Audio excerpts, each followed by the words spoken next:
Et si le plus grand problème de votre vie n'était pas vraiment un problème, mais simplement l'endroit où vous choisissez de regarder? Un matin d'automne clair, une coach de vie renommée nommée Sarah réunit les participants de son atelier dans une salle de conférence baignée de lumière. Le groupe de 20 professionnels s'était inscrit à son séminaire de développement personnel, s'attendant aux exercices et discussions habituels. Au lieu de cela, Sarah entra avec une pile de papier et un sourire énigmatique. « Aujourd'hui, annonça-t-elle, nous allons faire quelque chose de différent.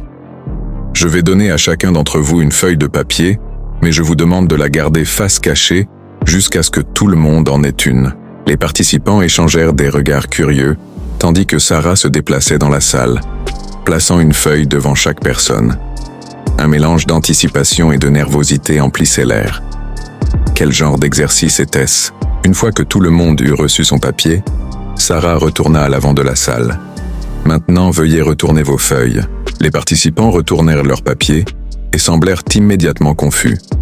Au lieu de questions, d'instructions ou d'un exercice écrit, ils ne voyaient qu'une page blanche avec un seul point noir au centre. Des murmures parcoururent le groupe, tandis que les gens se regardaient, essayant de déchiffrer le sens. Sarah sourit face à leur perplexité. « Je veux que vous écriviez sur ce que vous voyez sur cette feuille. Prenez votre temps et soyez aussi détaillés que vous le souhaitez. » Bien que perplexes, les participants commencèrent à écrire, leur stylo grattant les pages alors qu'ils tentèrent de donner un sens à la tâche inhabituelle. Certains écrivirent pendant plusieurs minutes. D'autres terminèrent rapidement. Lorsque tout le monde eut terminé l'exercice, Sarah rassembla les papiers et commença à lire les réponses à voix haute. Une par une, elle partagea ce que chaque personne avait écrit. Au fur et à mesure qu'elle lisait, un schéma clair émergea. Chaque participant avait écrit exclusivement sur le point noir. Il décrivait sa taille, sa position sur la page, ce qu'il pouvait représenter et ce qu'il pouvait signifier. Pas une seule personne n'avait mentionné l'espace blanc qui l'entourait. Après avoir terminé la dernière réponse, Sarah posa les papiers et s'adressa à la salle silencieuse. « Je ne vais pas noter ces textes, » dit-elle doucement. « Je voulais vous donner matière à réflexion. Chacun d'entre vous a reçu une feuille de papier blanc avec un minuscule point noir dessus, et pourtant chaque personne s'est concentrée uniquement sur ce point. Pas un seul d'entre vous n'a écrit sur le vaste espace blanc qui compose la majeure partie de la page. » Elle fit une pause, laissant ses mots s'imprégner. « C'est exactement comme cela que nous vivons nos vies. Nos vies sont comme cette feuille de papier, principalement un espace blanc, rempli de bénédictions, d'opportunités et de beauté. Nous avons la nature qui nous rafraîchit chaque jour, des amis qui nous soutiennent, des familles qui nous aiment, des emplois qui nous font vivre et d'innombrables petites joies. Pourtant, nous avons tendance à nous fixer sur les points noirs, nos problèmes, nos revers, nos déceptions et nos inquiétudes. » Une femme au premier rang hocha lentement la tête, la compréhension apparaissant sur son visage. Sarah continua. « Nous nous obsédons sur des problèmes de santé mineure au lieu de célébrer le fait que nos corps fonctionnent remarquablement bien. Nous stressons de ne pas avoir assez d'argent pour des luxes tout en ignorant que nous avons un toit et de la nourriture. Nous nous attardons sur des conflits relationnels au lieu d'apprécier l'amour que nous recevons. Nous nous concentrons sur les déceptions quand les choses ne se passent pas comme prévu, plutôt que d'être reconnaissant pour ce qui fonctionne. » Elle prit l'une des feuilles et la leva pour que tout le monde puisse la voir. « Regardez ce papier. Le point noir occupe moins d'1% de l'espace total, et pourtant il a capturé 100% de votre attention. La même chose se produit dans nos vies. Nous laissons de minuscules problèmes éclipser d'énormes bénédictions. » La salle était maintenant complètement silencieuse, chaque participant absorbé dans la réflexion. « Cela ne signifie pas que nous devions ignorer nos problèmes, » précisa Sarah. « Les défis sont réels et méritent notre attention.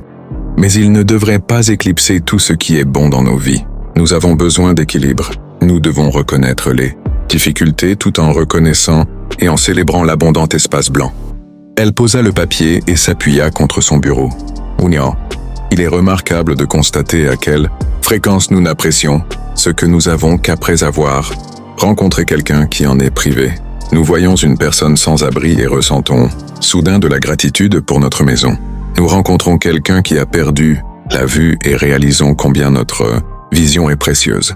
Nous entendons parler de la solitude de quelqu'un et valorisons davantage nos amitiés. Pourquoi attendons-nous ces moments de contraste pour apprécier nos bénédictions? Un homme leva la main. Alors comment changeons-nous ce schéma? En entraînant nos esprits, répondit Sarah. Nos cerveaux gravitent naturellement vers les problèmes. C'est un mécanisme de survie évolutif, mais nous pouvons consciemment rediriger notre attention. Commencez chaque journée en remarquant 3 choses dans votre espace blanc. Un lit confortable, la lumière du matin, un café chaud, le sourire d'un être cher, ou simplement le cadeau d'un nouveau jour. Ce n'est pas de la positivité toxique ou faire semblant que les problèmes n'existent pas. C'est choisir une perspective équilibrée. Elle marcha vers les fenêtres, faisant un geste vers l'extérieur. Déplacer notre attention des points noirs vers l'espace blanc peut transformer toute notre expérience de la vie. Cela favorise la gratitude, qui, selon la recherche, augmente le bonheur et réduit le stress.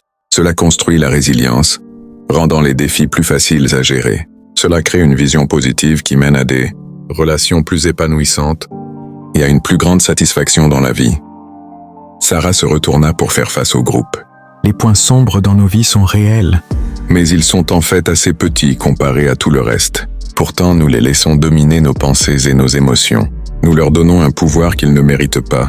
Elle sourit chaleureusement aux participants. Je vous lance le défi de passer cette semaine à remarquer votre espace blanc, apprécier les moments calmes, les plaisirs simples, les miracles ordinaires.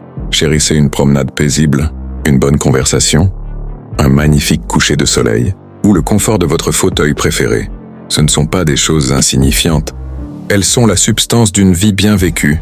Alors que l'atelier se terminait, Sarah redistribua les papiers aux participants. « Gardez ceci comme un rappel », dit-elle. « Chaque fois que vous vous retrouvez à vous fixer sur un point noir, sortez cette feuille et souvenez-vous, il y a tellement plus à voir. » Les participants quittèrent ce jour-là avec une nouvelle lentille à travers laquelle voir leur vie. Certains encadrèrent leurs papiers et les accrochèrent dans leur bureau.